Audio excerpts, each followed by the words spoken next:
Good evening, everybody, and welcome to Everything Vaguely Paranormal. I'm Shelley Pruitt, and my partners in the paranormal, Mr. Blake Smith and Mr. Ryan Roberts. Good evening, gentlemen. What's going on? Hello. I told you I was going to do it. You jinxed him, Ryan. You did. Ryan was joking with me in the pre-broadcast that I always pop up with a freaking British accent. So, hello. How are you? Doing just fine this evening. Why don't you sound like normal SpongeBob? Hey, how's it going? Fuck you, Ryan. Fuck off. Fuck off. I'm doing fantastic tonight. Ryan jinxed me in the pre-broadcast. Thank you very much for that. So you're welcome. Over words in the very beginning. Yeah, I'm excited about tonight's topic. Have we touched on this yet? I mean, I know we had Mike Ritzector on. That's the yes, my paranormal husband. That's what I call him now. and that's the closest to time travel as we've gotten was with his whole book that he wrote, which was a very interesting podcast. Go back and check that out. But yeah, I don't think we've touched time travel since then or before then, actually. Well, tonight's is probably one of the most famous internet time travel truths or hoaxes. You can decide by the end of it. I'm going to tell you right now, I'm going to say this man's name is John Titor. Okay. I have heard it both ways as John Titor and John Titor. I'm a Texan. There's an I in it. I'm going to say Titor. So we'll chalk it up to my accent. If you disagree with the way I'm saying it, it'll be fine. You know who I'm talking about. So do you know much about the story? That's right. We're going to Texify it. So do you guys know much about John Titor's story? This is one I don't know anything about, really. Enough to get me into trouble. Enough to get you into trouble. Not enough to argue it or debate it just yet, but we're gonna. Yeah, I know about time travel, but enough about this one to get me in trouble. Fantastic. Well, let's get into trouble then, shall we? Absolutely. Let's do it. I love getting into trouble. Me too. So let's go ahead and we're going to talk about John Titor tonight. Mm-hmm. So there are stories carried in the static between radio stations and tales whispered in time where the wind forgets to blow. But none perhaps are as strange as the story of a man who claimed to have fallen into our world from the future that never quite came to pass. Now in 2000, computers were supposed to collapse and the dot-com bubble hadn't quite yet burst. And people were starting to realize that this internet thing might not just be a fad. You think? And then out of nowhere, like a voice from the void, a stranger appeared online. He wasn't selling anything. He wasn't ranting. He was just there, calm, articulate, and claiming to be a time traveler from the year 2036. He didn't drop into our world in a flash of light or a puff of smoke. He showed up on message boards, typing out warnings about civil war, nuclear conflict, and broken timelines. He talked about military time travel divisions, quantum divergence, and an IBM computer from the 70s that held the key to fixing the future. Now, his story was rich in detail, and it had just enough real science to make people hesitate before dismissing it. The claims were too strange to just believe outright, but they were also too compelling to ignore. And when he vanished in 2001, he left no proof. Only cryptic messages, grainy diagrams, and a myth that refuses to fade away. And people weren't sure if he was a genius, a hoaxer, or something in between. And his name was John Titor. Now, on November the 2nd of 2000, a user calling himself timetravel_0 began posting on the Time Travel Institute forums, and his story soon caught the attention of listeners and fans of the late-night radio host Art Bell. Now, Bell's radio show, Coast to Coast AM, was a gathering place for discussions on fringe science, UFOs, and the paranormal. My favorite. And one of my favorites. I used to listen to that driving home whenever I worked late and everything.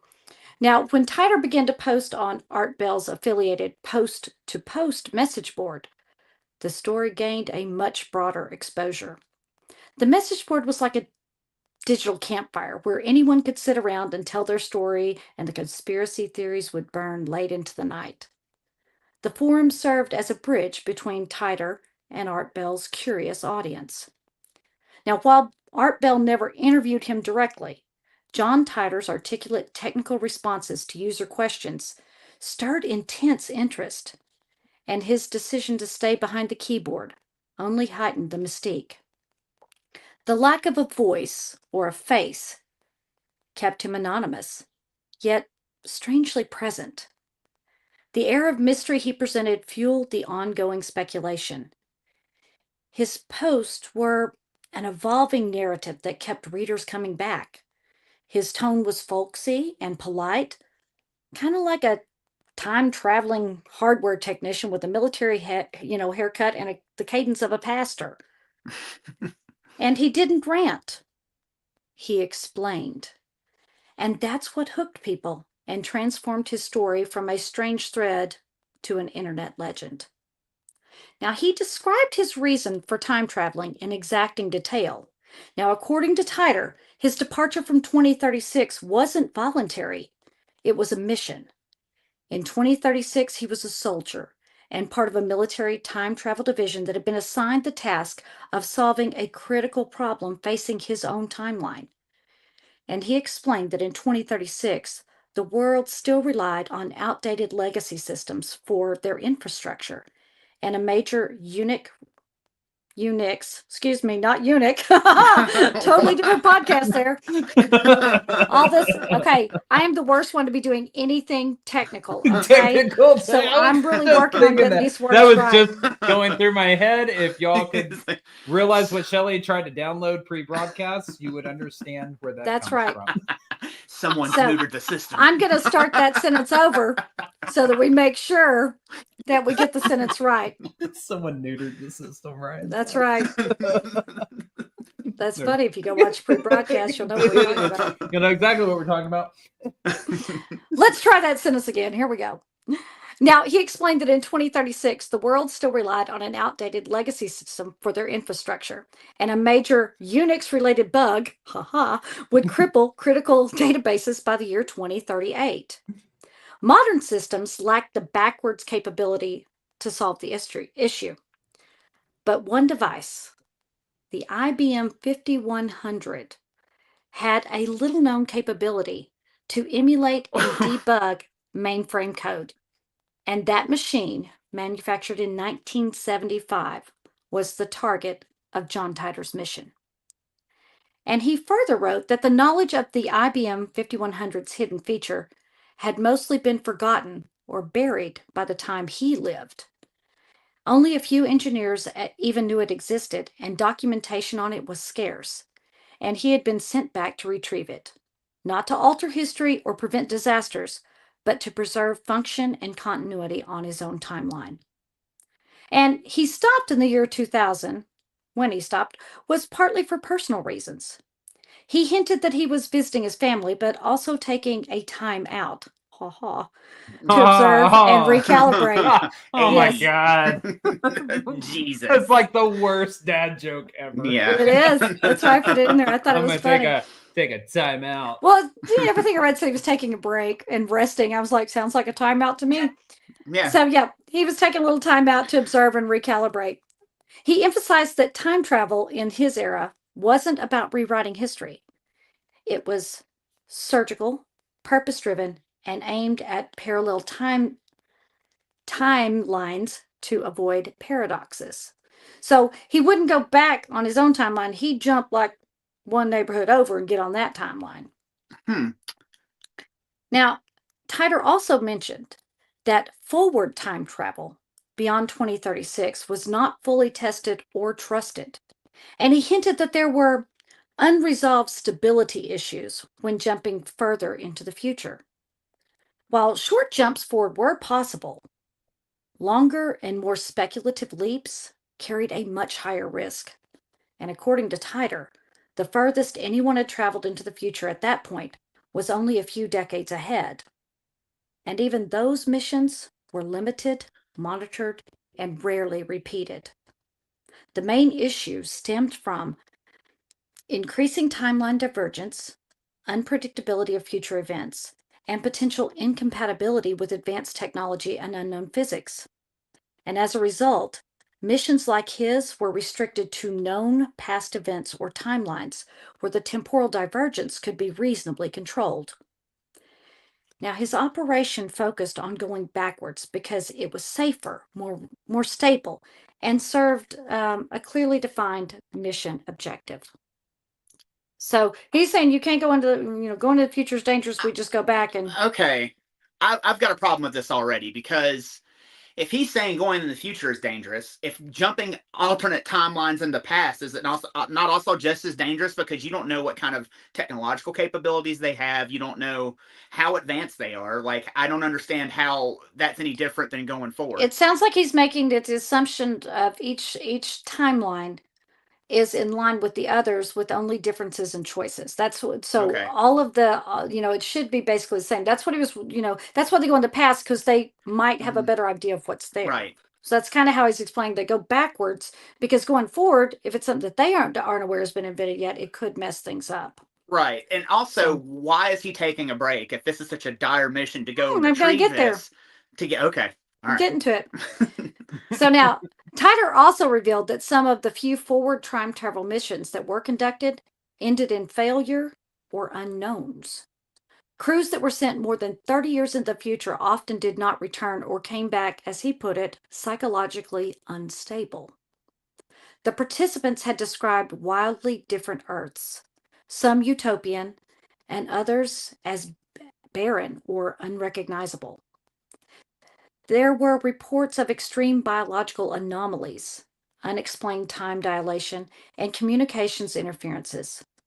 One mission allegedly returned after only minutes had passed on their clocks, while weeks had passed for the mission control observers. Another mission arrived in a future where Earth's magnetic field had collapsed, disrupting all onboard systems. So, because of these unpredictable results, forward missions were suspended indefinitely. And the decision made the past the only navigable terrain for John Titor and others like him. And Titor also suggested that there was a theoretical boundary around the year 2564, beyond which the time distortion fields became uncontrollable and the gravitational singularities used in the time machine began to destabilize. I almost got that out without falling over my words. So you're doing wonderful. Thank you. No missions at all had successfully reached that far. 2564 was treated as the upper limit, a horizon in time beyond which no stable return was guaranteed. And as a result, missions were typically kept within a range of a few decades, forward or backward, to ensure accuracy, safety, and system integrity. But 2564 remained a question. It was if there was nothing past that year, an invisible wall that seemingly ended a timeline. And John Titor had even more information to reveal. His post described a future America shattered by civil war and nuclear conflict. He claimed that unrest would begin in 2004, intensify by 2008, and culminate in a civil war by 2011. Now, by 2015, a brief but devastating World War III would erupt, killing over 3 billion people. And from the ashes, a decentralized agrarian localist society would begin. His story mixed real-world quantum theories with speculative technology, and he drew heavily from Hugh Everett's many worlds interpretation. So if you don't know what that is, because I had to look it up, I thought I knew what it was, but I'm going to give you the definition. It's a theory proposed by Hugh Everett in 1957 that suggests that every quantum measurement leads to a branching of the universe, and with each possible outcome realized in a separate parallel world. And these worlds are not accessible to us and do not interact, meaning we only experience one branch of the multiverse. Like, it's kind of like a choose your own adventure book. Each choice takes you down a different timeline. So think of it like branches on a tree. We're all here in this one. I choose to do this. So now my timeline goes this. And then over here, I choose to do something else. And then my timeline diverges again. But I still have this one timeline that's continuing. So with every decision, you actually change your timeline in the future. So that's kind of what this is. But you can't go back if you went, oh, crap, I've screwed that up. No, you're stuck on that timeline until you make a better choice. So be better. And isn't that I mean, and a lot of people, whenever I've talked to them about like multiverse, time travel, all that kind of stuff, they tend to get stuck on like the bigger things, you know, like should I don't know, should I date this person or should I date that person? Let's use that for instance. But there's many theories, I believe, that it can be something as small as like what you choose to drink when you first choose to have for breakfast. If you decide to have what time a glass you choose of to water, leave the house. Yeah, if you choose to have a glass of water versus a cup of coffee, you know, that is a whole different branch. And if I'm not mistaken, you still exist on these other timelines, and every decision that is made affects every other divergent timeline. And you're still, so there is a timeline where you did choose to have an orange instead of an apple for breakfast, and that affected. Okay. And that person who had, and that version of you that had the orange continues on this timeline, and that version of you that had the apple continues on this timeline. So yes, that's the theory, is that every choice takes you down, let's say, a different branch of the tree, because that's the easiest way I can think of it, is a tree, and each branch branches off of each other. So yeah, that's kind of what this theory is. How crazy is it to think, though, that you exist across all of time? That's I think insane. it's fabulous. Well, it's not only that, but to also sit here and think that any choice that you could have ever made in infinite possibilities, essentially, that you exist in that many different variations, the multiverse, you know, that many different dimensions or whatever. Yeah, so, that's wild for me to think. God knows I like that one. God knows that this multiverse, I'm gonna say multiverse, doesn't need more than one me. Jesus. I say there's a timeline where Shelley's nice. No, there's not. Because I would never make that decision. There's a timeline that I don't meet you, Ryan. I bet I'm happy on that one. That's the one she's happy on. Damn. That's the one I'm nice in. Damn. She's nice in the one that she never met Ryan in. That's what it is. Yeah. That's exactly it. See, but that's weird. That's stuff. Anyway, that's for discussion. Let's continue on with our fabulous story. Damn, Shelley. Now, all right. According to Titor, time travel was made possible by manipulating gravity to produce controlled micro-singularities. And these created a distortion field around his vehicle, allowing him to move across different world lines, parallel timelines that branch off with every quantum event. Now, he explained, now here we're going to get into, about to tell you how he traveled. He explained that his C204 gravity distortion unit relied on two rotating singularities to generate a stable Kerr field based on the Kerr black hole solution in general relativity. And with precise control, the unit could bend space-time, creating a traversable loop between 2 points in time, point A, point B, where he was going back to, where he should come back and arrive back at. And this system required massive gravitational forces to compress space-time, combined with inertial dampening and precise geodetic locking using atomic clocks. So his time had to be right, his movement had to be right, and everything had to balance for him to get from point A to point B and point B back. So it's like a warp drive, where he's just bending time around himself to get to where he needs to go. Maybe. I'm gonna have to look a few of these definitions up. Okay. Now, John Titor claimed that the minimum divergence ratio needed to execute a stable jump, so this is what it had to be was around 1%. That was how far wrong he could be, was 1% wrong to get a stable jump.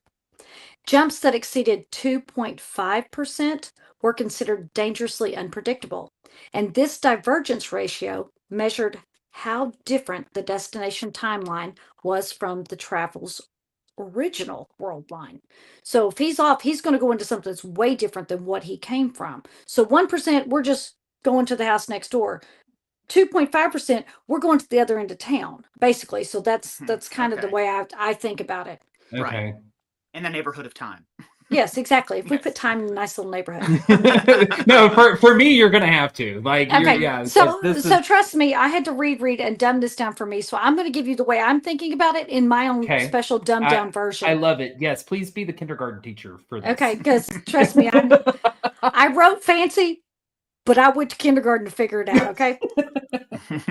So the C204, which is the gravitational unit, was equipped with a drift meter to monitor to make sure he stayed between 1% and stay as close to 1% as he could. And once the divergence passed the 4% threshold, anomalies in perception, memory recall, and even physical instability were reported. So 4%, very bad. 4%, you're going to be in a whole nother state. Okay, you're going to be in a different state on your timeline. And these readings help determine the safety of a destination before initiating the jump. Mm-hmm. So Titor claimed that this wasn't a Back to the Future style of time travel, but rather jumping into a nearby quantum universe where the past, as close as it could, matched his own.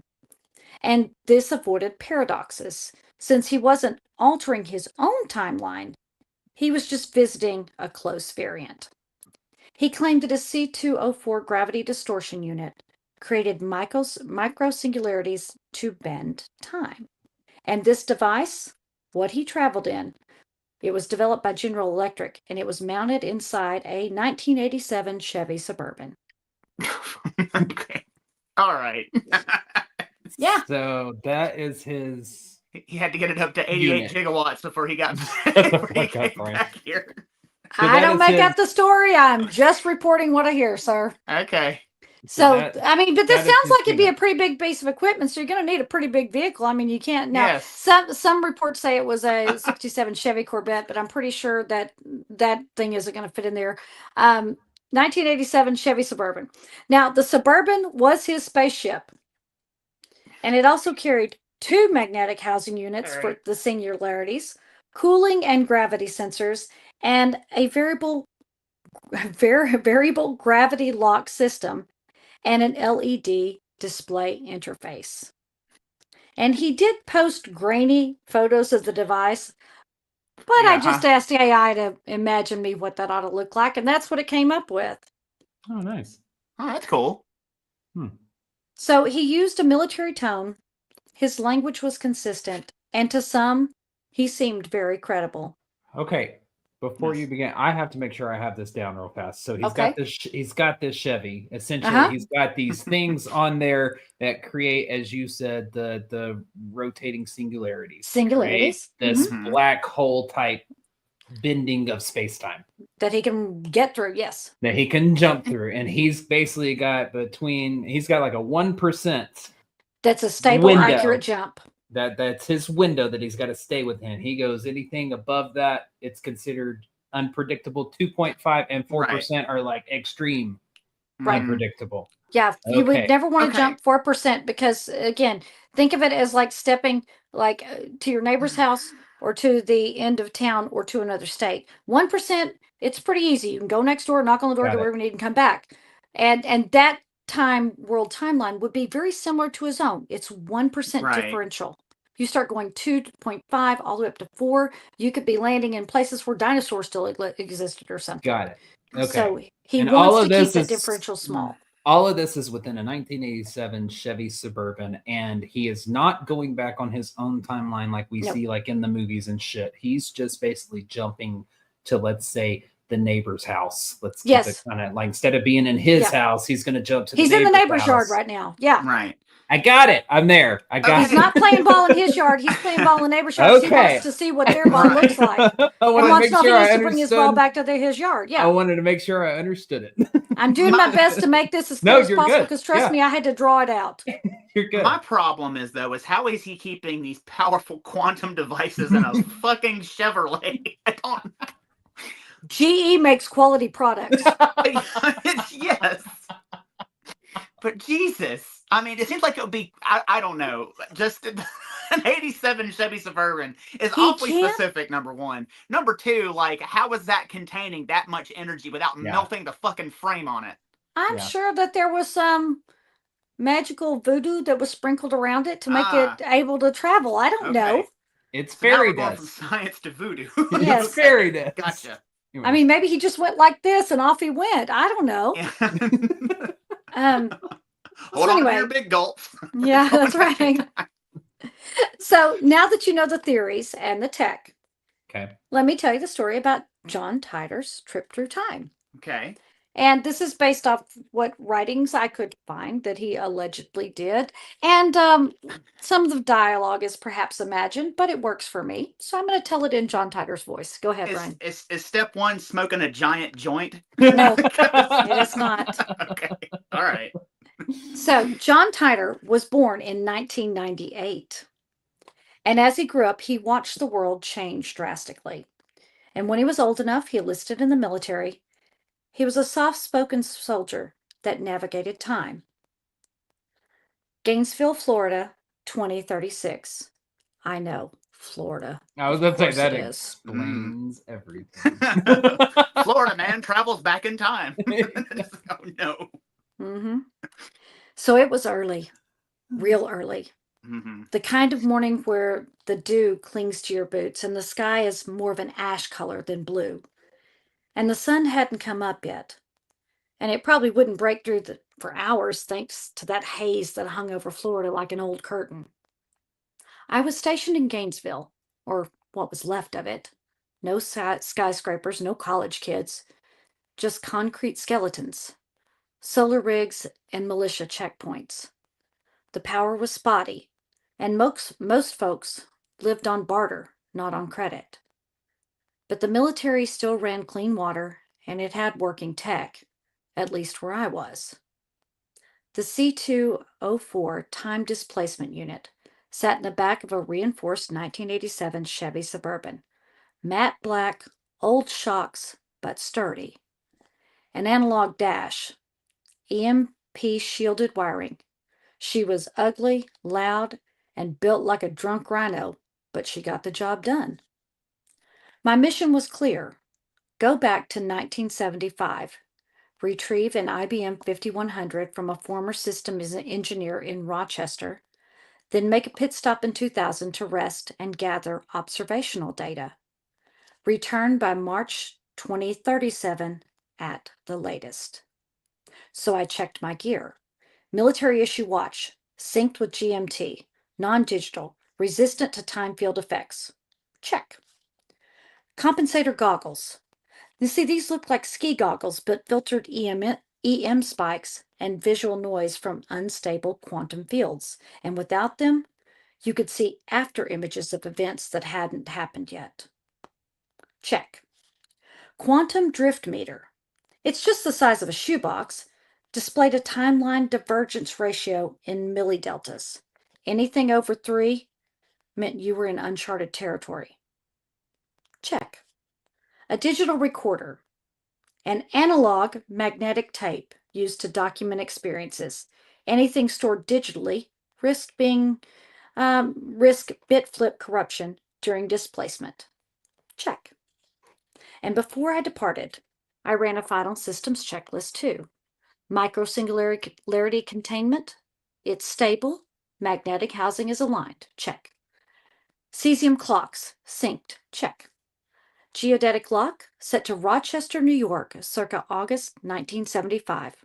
Check. Stabilizers cold. Check. Radiation shielding, green light. Check.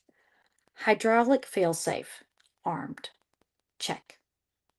And with the checklist complete, I put the key in the ignition and gave it a turn and started my time traveling Suburban. And there came the hum. It's not like in the movies, no whooshing or laser beams. It's low, like a growl from the Earth's stomach. And gravity starts to sag and you feel heavy in your teeth. Your breath shortens, but time doesn't crack open. It folds. The trip lasted 3 minutes on my clock, and I closed my eyes during the flip to avoid what we call temporal disorientation. And that's when you see every moment of your life at once. And if you're not trained, it can break your mind in two. And then I arrived. Rochester, New York, August 1975. I landed in a wheat field behind a General Systems office park. The Suburban hissed as she cooled down, ticking like a popping cast iron skillet on a back burner. The air smelt cleaner. There were trees, not towers, and kids rode bikes. And everything felt loose, like the world hadn't tensed up yet. I met with retired IBM engineer, a contact embedded by my own future. He's a nice guy, smart, but seemed a bit suspicious. So I pretended to be a systems researcher from the Department of Defense. And once I showed him that I had a working knowledge of how the 5100 could emulate code from larger mainframes, he didn't ask too many more questions, except to say, "You ain't from around here, are you?" "Not exactly," I replied. And he laughed like it was a joke. So I secured the unit in the back seat and wrapped it in lead mesh. The thing was bulky. It weighed about 50 pounds. CR2 display, no USB ports, just raw utility. And it had a rare function that IBM didn't publicly disclose: backdoor emulator support for APL and BASIC, necessary to debug future system faults. I spent several days in the area. I slept in the truck and ate canned hash, and I did my best to avoid crowds and communication networks to stay off the radar. Part of my mission was to observe, so I took detailed notes on local cultural norms, observed consumer technology in stores, and made entries about how even small cultural details like television programming or cereal box designs were subtly different from my own timeline. I stayed 2 nights, avoided interaction, and had to fix a minor mechanical issue on the Suburban using 1970s auto parts that I sourced from a junkyard. And then I keyed in the next coordinates: Central Florida, the year 2000. And then came the hum of the engine, and I was off. The days in 1975, though brief, were among the most vivid in John Titor's posts.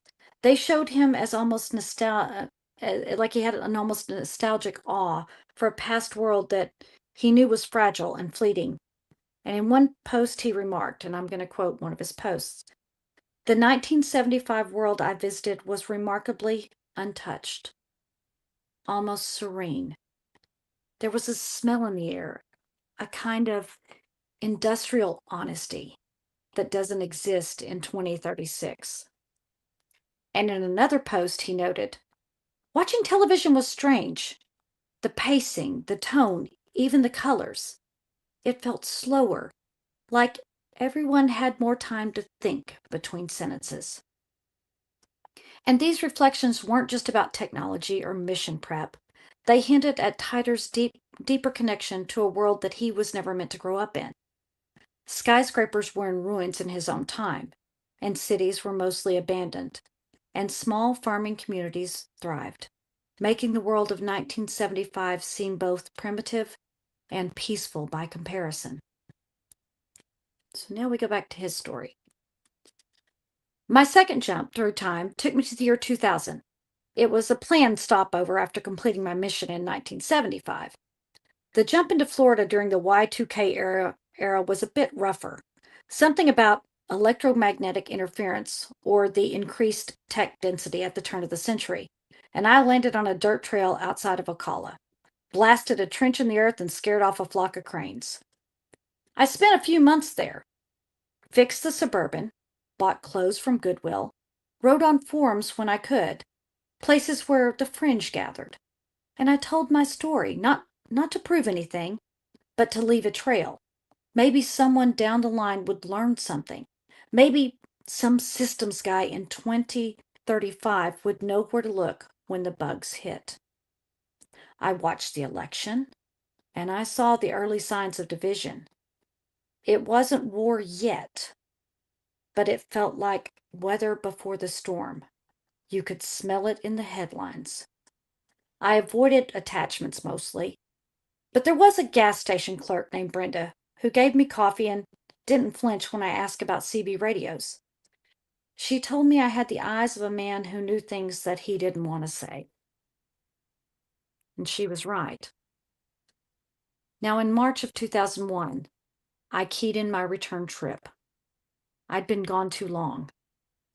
But as I sat in the cab, ready to flip, the QDM spiked. Time divergence, 4.1% millideltas. That wasn't right. I drifted, either from too much exposure or from tampering with my own environment, or possibly both. The jump wouldn't send me home. It would send me close, but not back to the exact world that I'd left. So I had two choices: stay here, disappear quietly, hide the unit, and live out the rest of my life in a world that I'd accidentally reshaped, or take the jump, risk never seeing the sun the same way again, and do my duty. I turned the key. Now, March 24th, 2001, John Titor had posted one final message, and then he was gone. No more posts, no more sightings, just a collection of archived forum threads and a few grainy photos, and a story that becomes more unsettling with time. And along with the great story, John Titor left behind something else: his predictions for the future. So what did he get right? Do you have any comments about his story of his jump before we get into his predictions that he left? I was going to say the last sentence in that story was, and that's the first time I smoked salvia. So I don't know. Like, come on, dude. Like, okay, I can, and this is even a stretch, buying him jumping back into our time. But when he jumps back into the 70s and he's in a 1987 Suburban, he says he avoided people. People are going to see that weird ass car in 1975 and be like, what is that? A futuristic vehicle. That is something I noticed too. It's a 1987 Chevy Suburban that he jumps back into 1975 with. But he does say that he hid the unit. You know, he hid the unit. He went and did all his stuff, then he throws it in the back. But that would have been a futuristic car. So right. But if he's like tooling around somewhere, someone's bound to see it at some point and have questions and come and try to talk to him about it. So maybe not. People in the 70s minded their own damn business. That's true. Chad is commenting, actually. Thank you, Chad. He's my savior. I'm just going to repeat what Chad says, make me sound smart. Send him a link and bring him in. Anyway, he said, see, that's the problem. If this old computer was so important, then jumping directly back would have been first priority. He knew that staying in a timeline too long would cause issues. So why the hell not go back? I do not disagree with you. I thought that was funny too, that he planned a vacation before he got this back if it was so critical. Right. Yeah. So let me give you some of his predictions, and I'll tell you what he got right, what he got wrong, and what is still unproven. So the IBM 5100 does have an undocumented emulation features. That was later confirmed by some people who worked for IBM. The rise of Linux in popularity has become more important to the future of computing, which is arguably correct in the basic systems. An increase in civil division and a mistrust in government. He got that right. Now, what he got wrong or unproven. There was no U.S. Civil War in 2004 or 2011. There was no World War III in 2015. No Olympics after 2024. No Olympics after 2004 due to global instability. That was one of his predictions. Now, clearly, this is inaccurate on our timeline. However, the 2020 games were the first to be postponed rather than canceled during the pandemic, which does show a rare disruption, but far from the permanent ending that Titor predicted. Historically, the Olympics were only canceled during world wars, 1916, 1940, 1944, making Titor's claim of a permanent halt ultimately unfulfilled to date. And then he also predicted mad cow disease. Well, now, mad cow disease did happen, but it didn't become a mass epidemic as John Titor predicted. Yeah. Now, let me give you a few of his additional predictions. He predicted time travel becomes public and operational by 2036, though tightly controlled by military units. We'll have to wait and see. This is another one. The U.S. Constitution is rewritten after civil conflict, decentralizing federal power. Have to wait and see. The internet becomes localized and fragmented, with communities relying on smaller intranets rather than a global web. Yeah. Wait and see. Right? That's true with narrowcasting if you think about it, because you have all these small communities that are broken away, so there's not like, there's not. But it still relies on a global web, right? It does, yeah. But maybe I don't know. Continue.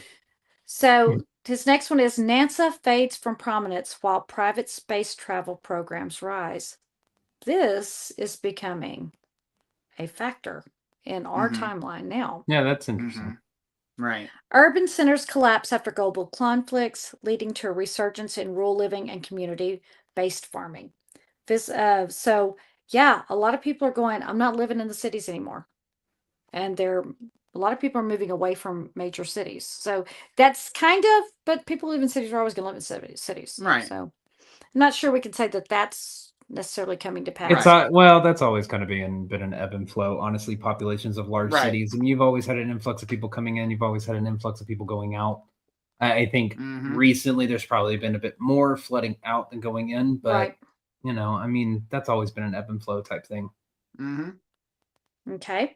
Physical books become rare and highly valued due to the loss of digital archives.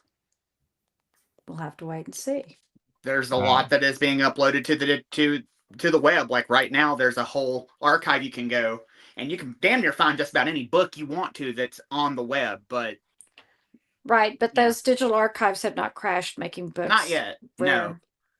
That's why I'm keeping my hard covers. Exactly. Physical media all the way, baby. Exactly. And one of his final predictions, and he made quite a few more, but I'm going to give you this last one. Organized religion and large-scale institutions lose influence in favor of smaller and self-sufficient groups. So kind of the splintering of religion. Yeah.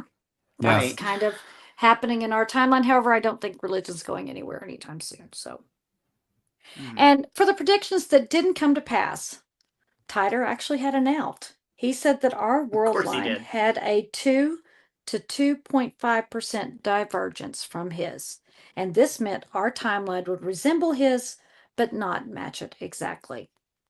Convenient, of course. Right? That's the fine print, people. Right. That's the fine print. But the skeptics continued to try and determine the validity of John Titor. By 2003, suspicion grew even more when a Florida entertainment lawyer named Larry Haber began speaking as the representative of the Titor family. Oh boy. Haber was tied to the John Titor Foundation, which published a book and maintained a website.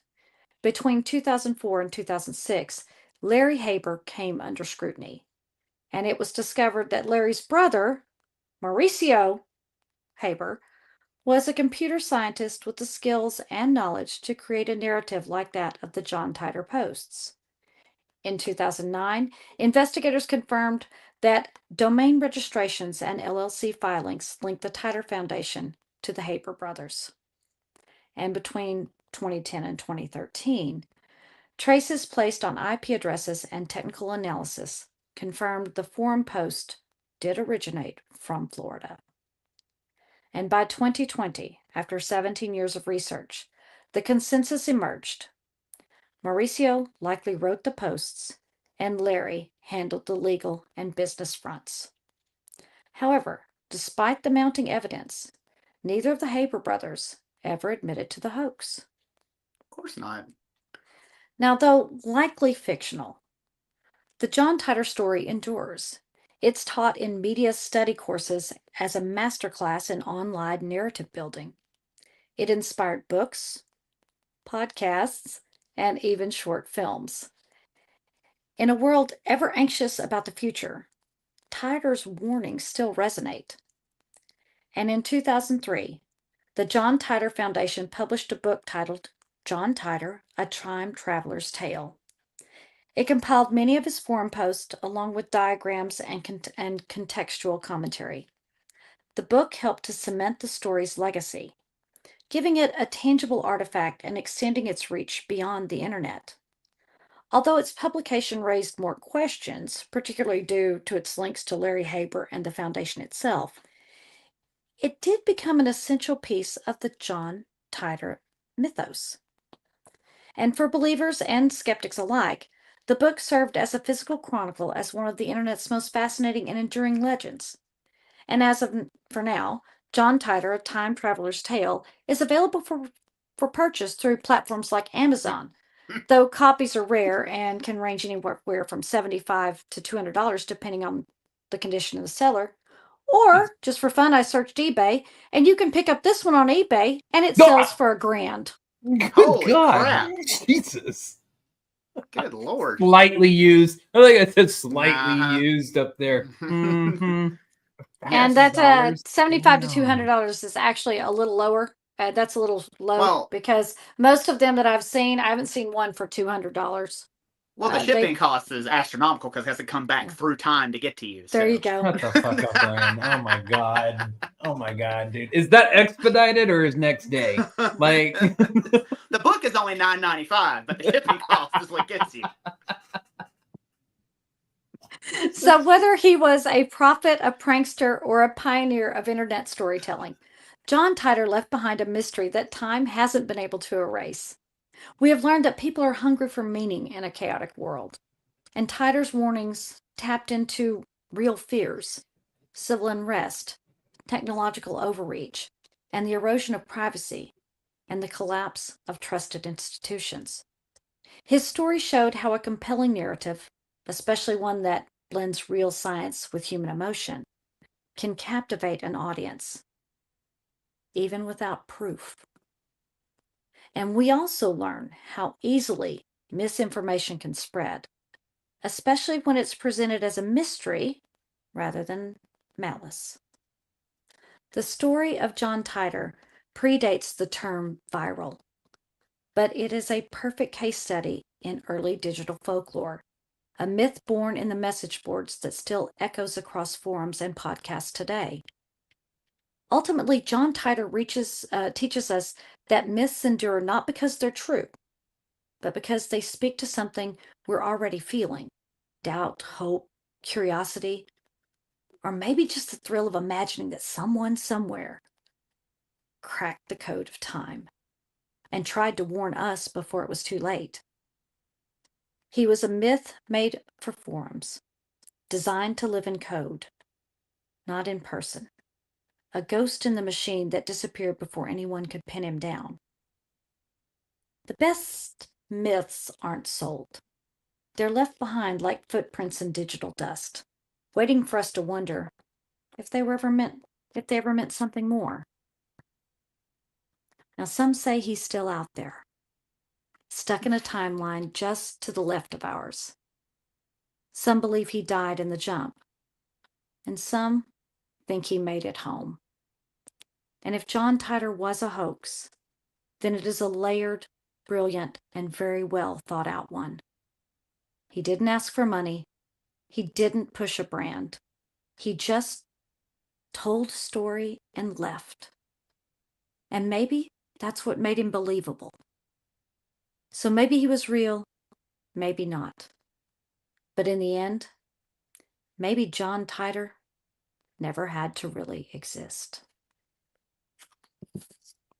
So there you go, guys.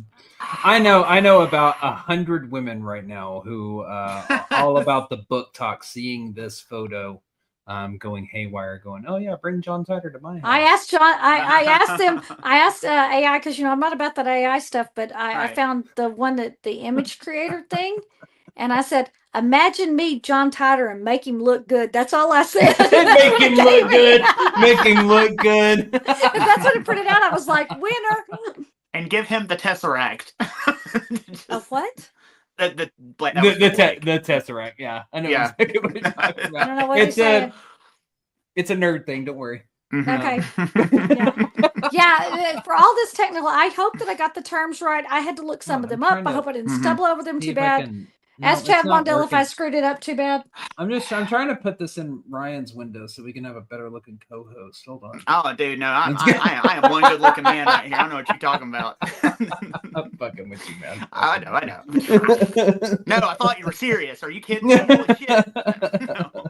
No, I mean, he didn't have to sell anything though, because that was a lot of world building, and that's almost like a creepypasta before creepypastas became a thing. I mean, I was thinking a lot because it's just kind of similar with Slender Man. Like that wasn't a real thing, but you had people asserting that it was real and building this whole world around Slender Man to push that narrative.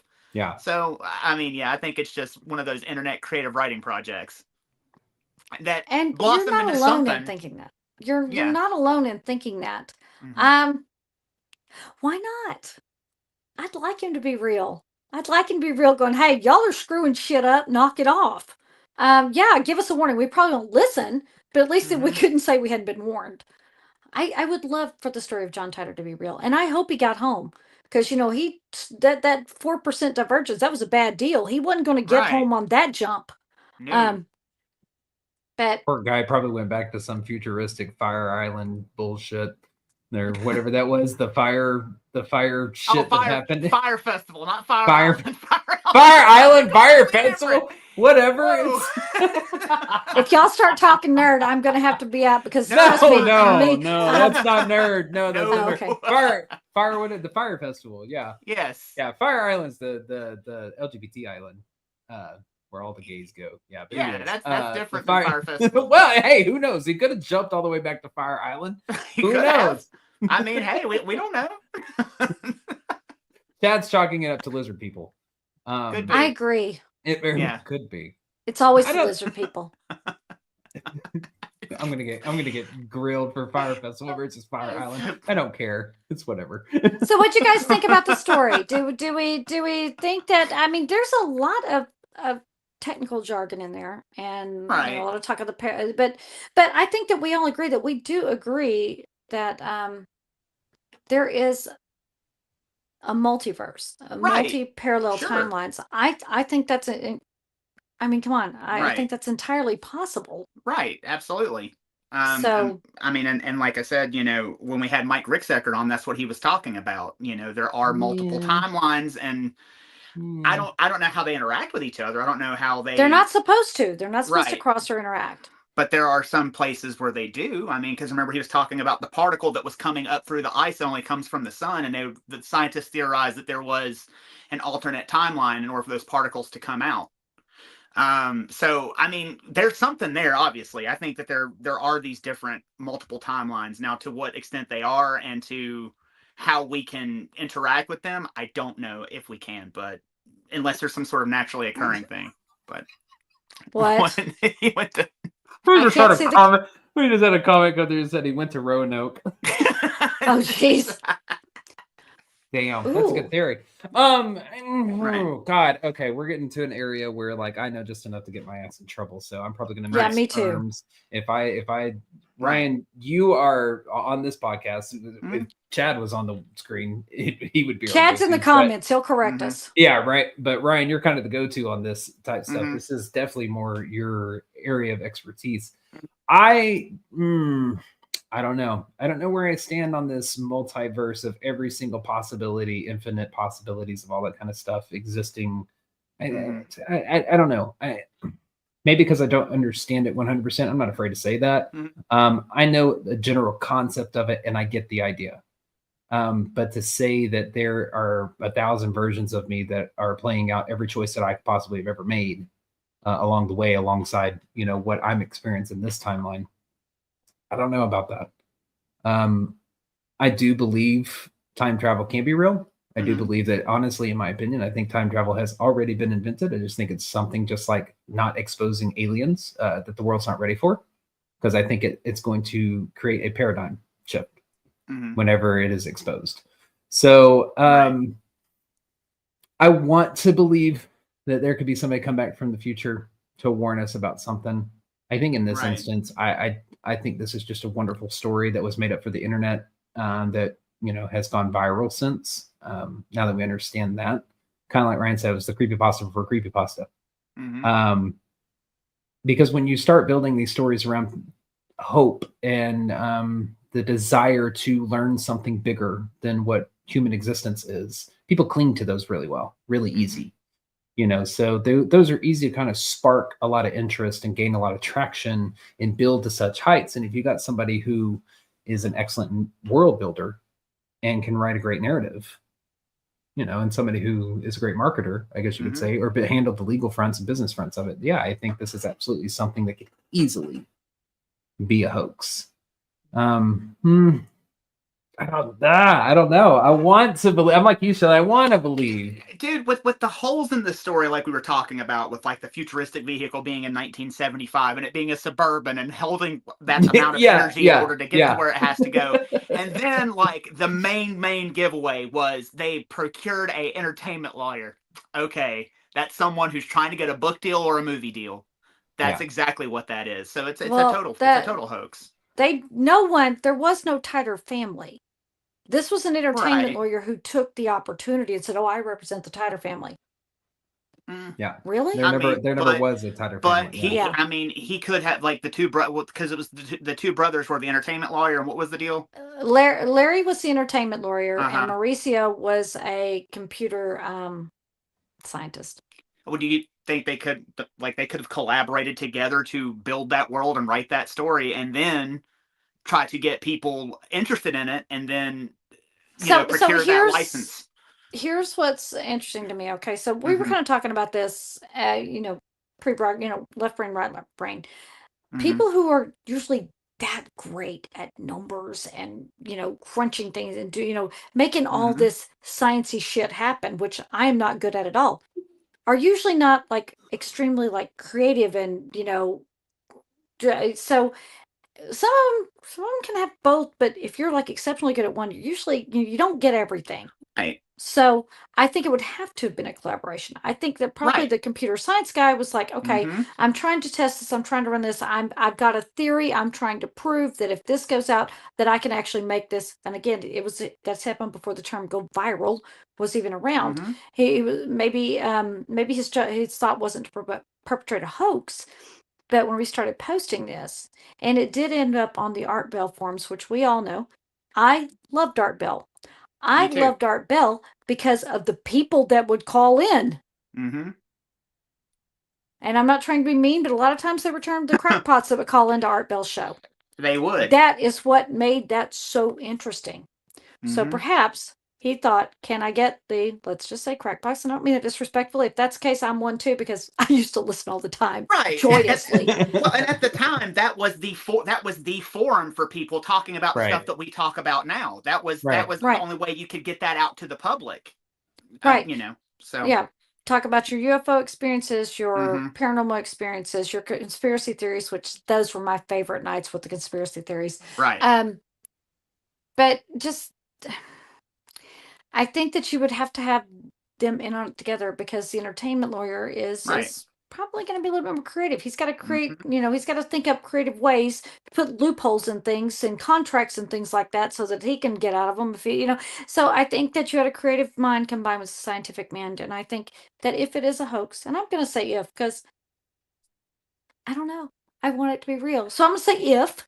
I think that there's a good possibility that they teamed up together. But I really want to think of some dude jumping into a Suburban and trucking through the universe. I think that's an awesome image. I'm going to give Chad's input, because he's throwing it in the comments right now. Listen, Chad is our friend, and he's our geek. Love him to death. He is our handy dandy geek. So we kind of joined forces with him. He's throwing in a lot of his comments. He says it's a no for me. Starting a Suburban ain't going to have the power to create anything to make a gravitational field. And he says, we know we can go forward in time. That's the easy part. Going backwards, as we currently know, going backwards doesn't, as we currently know, support backwards. And he said, I can actually perform an experiment to show time dilation and how time can be manipulated on a small scale. Can we do that this weekend, Chad? Chad's like, damn it, and I got to bring the 1987 Suburban. Right. You better bring your Suburban, Chad. But again, he's coming from the future, and who knows, maybe in that timeline, in that future, they had something that could protect that 1987 Chevy Suburban.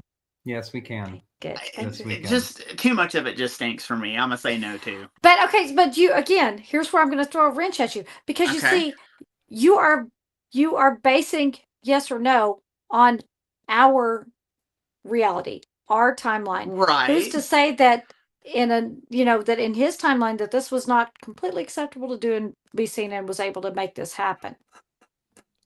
I see what you're saying, but I mean, it's just too convenient of an excuse. All right, I see you pulling a Ryan card out, Shelley. Little column A, little column B. I see what you're saying, but it's too convenient of an out for him to explain away everything. When here's my thing. When you start throwing in the fine print and adding your own disclaimers, right. By the way, it can be off 2 to 2.5%, so it may not be exactly as I say. Right. That's where I started to have an issue. Plus, the 1987 Suburban is also a red flag. Now, I do have some oceanfront property in Arizona, but there is a 2% chance that there isn't any ocean there whatsoever. You know, I mean, it's just like... One of these days, Ryan's going to get a reference that isn't so overused that... Maybe Ryan will jump to another timeline and find some better ones. And then those references will be fresh again, right? I just break it down to brass tacks. So... Wait, hold on. Let's see what our new co-host looks like. Okay, there we go. Oh, he's so cute. Oh, look, a douche canoe. No. Put me on the river, baby. I'll paddle. Jesus Christ. But yeah, I think that's just way too convenient. That's too convenient of an out. That's like a hair tonic thing, you know, like, oh, it may or may not grow hair if you use hair tonic. Well, I mean, chances are that's not going to happen. This is to me, it's kind of when you start peeling it back and all the layers, the evidence of it being a hoax. Once it starts adding, I mean, it's a shit stain all over. Like once you start adding all that up, to me, it just doesn't add up. Like I get that, yes, okay, a different timeline. Maybe that's where he jumped from and jumped into this one, and you know, his is different than when ours. And maybe on that timeline, all of that shit is coming true, you know. But maybe he just told. Maybe that he was trying to go to the smarter timeline, you know, and he wound up with us. You know? Yeah, that's entirely possible. Maybe on his timeline, those Chevy Suburbans could make it through, you know, warp speed and different, you know. Maybe and ours are kind of crappy, right? Maybe they could. I just think that there's too many outs in this story that is created along the way that it just makes it sound so fishy. It just makes it sound too fishy to me. You know, we were talking kind of in the pre-broadcast about or before we get started about the paradoxes and yeah, okay. So this kind of falls into that category, you know, and as you know, we kind of put up, it was like Schrodinger's cat. If you never look in the box, the cat can be two things at once. It can be alive if you believe it's alive, or it can be dead if you believe it's dead, and you'll never know until you open the box. So I think that this is kind of one of those paradoxes. The brothers never admitted to the hoax. They had things traced, but they had things traced back to them. Well, they can make a lot of money selling their story but they didn't. So again, if these are you've got people who could profit off this that didn't. So again, I think that becomes the paradox that we're looking at, is that nobody ever admitted to actually being the hoaxer. You know, they didn't make any money off of it, but you know, I want to believe he's out there, so I'm going to take that side of the box. Side of the box. Blake had lost his mind over something. Chad said, "Oh, I can tell if there's a dead cat in the box." Wait, what did he say? He said, "I can tell if there's a dead cat in the box."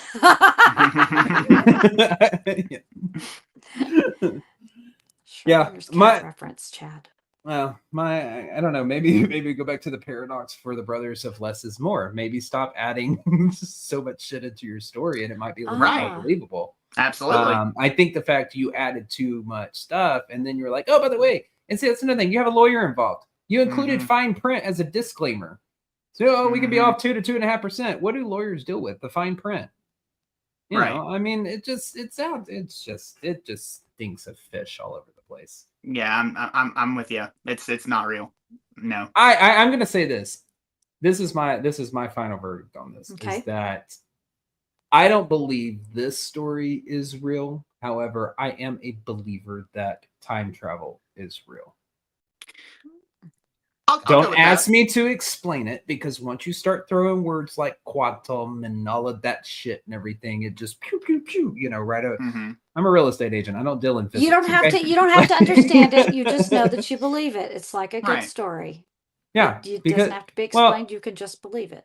Because just with me, how can I believe in different realms, dimensions, and stuff like that, and not believe in something like time travel or being able to jump through space-time of some way or another and exist on the same plane as something past, present, or future? Yeah, So that's my final. I think this story is bullshit. Right. But I do think that the theory of time travel is very much real. Right. And I'm with you, man. Like in this I mean, not the field theory, that we're in. Like time travel. Can't say theory because the theory can't. The theory can be real, obviously, because the theory is a theory. But time travel itself, I believe that time travel itself is real. Definitely. Right. And when you are in this field, you have to be open to a lot of different things, and it's good to be open to it and think about it in that way. But like I said, I think it's possible. There is a possibility, but this story is just absolute bullshit. Yeah. By the way, Chad said, hold on, before you give your final thought, Chad said he's going to make me a time traveler this weekend. You're not sending my ass anywhere. Nowhere. I'm not trying. And my final thought is that I really like this story. Unfortunately, John Titor is a hypothesis that has not been proven. Mm-hmm. So, but I'm still going to choose to believe that the outcome is possible. So with that, Blake, why don't you tell them everything they need to know? All righty, sounds good. Well, if you want to directly support the show, you can head over and check out our Patreon page. It is going to be in our Linktree link on Wednesday morning on our Facebook and X profiles. That is going to be just $5 a month. That is never going to change. You're going to instantly unlock over 450 exclusive videos, which include the pre and post broadcast, which are the 30 minutes before and the 30 minutes after this live broadcast. So you get an additional hour every single week with us. And that is where we tell a shit more. Sure, I'm going with shit more. Let's go with it. Shit ton more personal stories that we probably shouldn't be recording, but we do it anyways. All for your enjoyment. Like if you want to go see what Shelly was trying to search and download before we actually went live tonight. It's great. So Shelly and technology. Yeah, if you don't know if you want to join yet for $5 a month, you can definitely check it out before you do. We offer a frisk-free. I can't talk tonight. Something's Try again. happening. Give it another shot. Sometimes you got to start your sentence over. Right? Go ahead. Yeah. And you will be frisked. You will be frisked when you sign up. Allegedly. You can try a risk-free. Almost did it again. Risk-free trial with our 7-day free trial. So go and check us out. Make sure you stay connected with us. Follow us on Facebook, YouTube, and many more by searching Everything Vaguely Paranormal and looking for that green sound wave, or by clicking the icons in our Linktree link from Wednesday morning's post on Facebook and X. We have surpassed our goal on YouTube. Thank you to everybody who jumped on with their friends and subscribed, but continue to subscribe. We absolutely love gaining new followers. If you got a favorite story or episode, make sure you share it with them. Tag us if you can. And to audio listeners, you can catch us live every Tuesday night at 8 p.m. Central Standard Time on Facebook and YouTube. Now, for where you can meet us in person, we got quite a few places that we are going this year. We are going to start off by saying May 30th through June the 1st, we'll be in the DFW area for the Fan Expo at the K. Bailey Hutchinson Convention Center, along with Mr. Chad Wandell from Ghost Geeks. Then we are off on June 7th to Chicagoland at the Countryside Banquet Conference Center in LaGrange, Illinois. Then after that, we will be at the Paranormal Rockdown at Broadhead Manor in Broadhead, Wisconsin on July 18th through the 19th. You can also catch us at the Gettysburg Battlefield Bash from July 25th through the 27th in Gettysburg. Then we are heading back to Kansas City for their Paracon on August 2nd in Kansas City. And then September the 3rd, we're heading west to Vernal, Utah, 19 and a half fucking hour drive from my house for Phenomicon 2025. We're super excited. Can't wait for that road trip. Finally, we will be attending the Rock Island Roadhouse Esoteric Expo on October 4th in Rock Island, Illinois. If you saw us there last year, we will be back this year. And we do have a couple of other ones that we're still waiting to get confirmed. But however, you can also meet us in person by going to our public investigations, which we do have one that is being sold right now. Tickets are available to the Gregg County Historical Museum. June 14th, it is my birthday weekend. My birthday is June 15th. Come out and celebrate with me, investigate with me and Ryan and Shelly. But we're definitely going to celebrate the fact that it's my birthday. Anyways, so those are live and being sold. We are grateful for your continued support. Every like, comment, share, and download keeps these adventures alive. So like we said, have a favorite episode, share it with your friends. Make sure you tag us if you have a story, comment, or question, or want to have us on your podcast as your guests. You can send that to the evppod@gmail.com. That's THEEVPPOD@gmail.com. Go like, share, and please subscribe to that YouTube page. So we want to thank you guys for joining us tonight on Everything Vaguely Paranormal. I'm Shelley Pruitt, my partners in the paranormal, Mr. Blake Smith and Mr. Ryan Roberts. Thank you for being here. And as always, we will see you next Tuesday. Bye-bye. Bye, y'all.